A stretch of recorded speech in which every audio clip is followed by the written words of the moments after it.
Hello.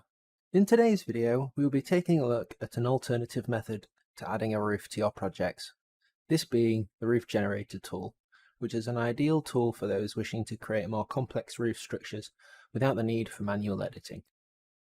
As with the other roof creation method, it's best to begin in the architectural roof modelling pair.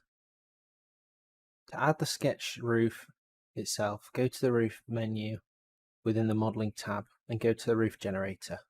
Again, there is an option for defining overhangs and roof types from the right-click contextual menu, as well as options for different methods for adding the eave line.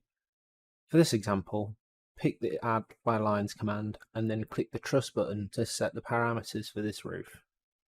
The parameters are the same for the roof generator as the traditional method, however there are also parameters in the Special Roofs tab for adding mansard and barn hip end roofs. First, select the material code, which will allow you to select a roof type from the pre-existing options within the BD library. This will automatically change the top chord field.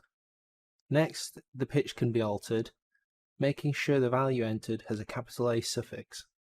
Fascia height can also be changed to suit. Next, we can define the various height and overhang parameters. The first would be the top plate height that the roof will sit on.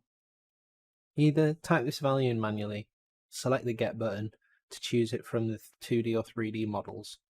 It's easier to select within the 3D model, and when there, simply select the wall and the plate height field will change accordingly.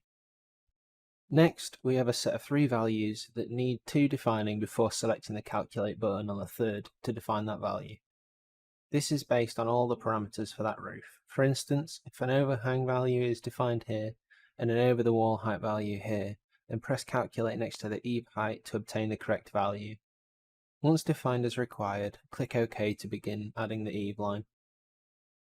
With the Add by Lines command, the eave line for the sketch can quickly be added just by clicking the line on the walls and continue to click around the building on a clockwise direction.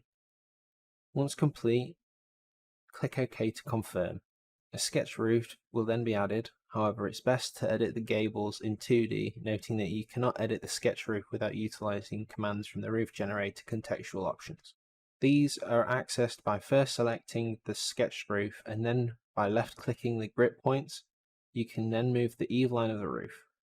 Whilst right clicking one of the grip points allows you to control the gable type or adding hip mansard or Dutch ends to the sketch roof based on the previously defined parameters. There is also a command here for removing the gables altogether.